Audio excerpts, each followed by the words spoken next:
बायतू में RLP SIR प्रदेश प्रभारी दिलीप चौधरी की प्रेस वार्ता। बायतू दौरे पर पहुंचे आरएलपी के एसआईआर प्रदेश प्रभारी एवं पूर्व मंत्री दिलीप चौधरी ने प्रेस वार्ता कर आगामी पंचायत राज चुनाव, पेपर लीक और परीक्षा धांधली के मुद्दे पर सरकार को घेरा। उन्होंने कहा कि आरएलपी पंचायत चुनाव अपने दम पर लड़ेगी। साथ ही आरोप लगाया कि प्रतियोगी परीक्षाओं में हो रही धांधली से युवाओं का भविष्य प्रभावित हो रहा है। उन्होंने कहा कि आरएलपी सुप्रीमो हनुमान बेनीवाल छात्रों की लड़ाई मजबूती से लड़ रहे हैं। प्रेस वार्ता के बाद दिलीप चौधरी कानोड़ गाँव पहुंचे हैं, जहाँ हाल ही में हृदय विदारक घटना में जान गंवाने वाले 5 युवकों के परिजनों से मिलकर उन्हें ढांढस बंधाया गया। बायतू से शौकत सोलंकी की रिपोर्ट। किस वजह से है, क्या कुछ कहोगे? आज तो हमारा आने का पर्व ये रहा कि हमारे राष्ट्रीय लोकतांत्रिक पार्टी के कानूड़ के निवासी थे 5 साथी, सड़क दुर्घटना में उनका निधन हो गया। तो उस रूप में हमारा पूरा संपूर्ण आरएलपी परिवार बाड़मेर और बालोतरा का उनके निवास पर जाकर उनके परिजनों को सांत्वना देने के लिए, श्रद्धांजलि अर्पित करने के लिए जा रहे हैं। आज हमारे राष्ट्रीय लोकतांत्रिक पार्टी के राष्ट्रीय अध्यक्ष हनुमान बेनीवाल साहब का भी बाड़मेर इस दुखद घटना को लेकर परिवारजनों से मिलने का कार्यक्रम बन रहा था, लेकिन पार्लियामेंट शुरू होने की वजह से उन्होंने मुझे भेजा है। तो बेनीवाल साहब का भी आज शुभ संदेश लेकर हम सब लोग वहाँ जाएंगे और हमारे परिवार के जो साथी चले गए उनको श्रद्धांजलि अर्पित करेंगे। मोटा कार्यक्रम तो हमारा आज ये है। सर, पंचायत राज के चुनाव भी कहीं ना कहीं आगे आ रहे हैं और बायतू आरएलपी का एक गढ़ रहा है, कैसे देखते हैं बायतू की सरजमी को? सर, पंचायत राज चुनाव को लेकर राज्य की भाजपा सरकार लगातार आगे पीछे हो रही है और राष्ट्रीय लोकतांत्रिक पार्टी सदैव हमारा फंडा रहा है कि इस बार हमारा दल जो है पूरे प्रदेश में अकेले चुनाव लड़ेगा और सभी जगह हमारे जिला परिषद, आपके पंचायत राज, नगर निकाय सभी चुनाव में आरएलपी चुनाव मैदान में उतरेगी और मजबूत के साथ जो है हम इसमें जुटेंगे। आज हमारे पंचायत राज और नगर निगम चुनाव को लेकर भी जिला स्तर पर हम जो है चुनाव संचालन समितियों का गठन करने जा रहे हैं।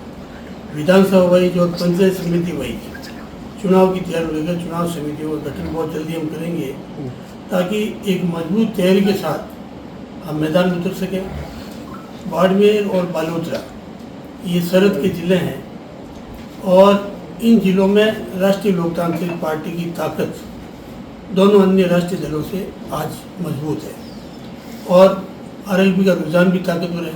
अभी हनुमान बेनीवाल साहब का जिले में दौरा रहा, किस तरह बॉर्डर पर हमारे जो अल्पसंख्यक भाई या दलित पिछड़े गरीब तबकों की जो समस्याएं थी उन्होंने सुनी और जन सैलाब जिस रूप में उमड़ा, उन्होंने जो दुख दर्द सुनाए, किस तरह अल्पसंख्यक मस्जिदें जो गिरे गई, उन तमाम जगहों पर बेनीवाल जी का जाना ये एक संकेत देता है कि राष्ट्रीय लोकतांत्रिक पार्टी मुसीबत के अंदर पीड़ित परिवार और पीड़ित जातियों के साथ हमेशा पूरी ताकत के साथ खड़ी रहती है। वो संदेश देने में हम सफल रहे और बाड़मेर जैसलमेर जो है और ये आपका बालोतरा, ये आरएलपी का मजबूत गढ़ है।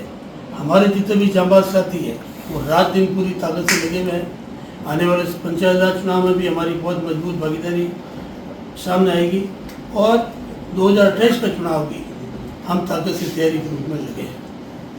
जो ये कार्रवाई हो रही है सरहदी क्षेत्रों में, ये क्या एक विशेष समुदाय को टारगेट करके हो रही है? देखिए, भारतीय जनता पार्टी की सरकार है और इनकी नीतियाँ, काम करने की जो तरीके हैं वो लोग इसका जवाब कि विधानसभा चुनाव, पंचायत राज चुनाव में देंगे।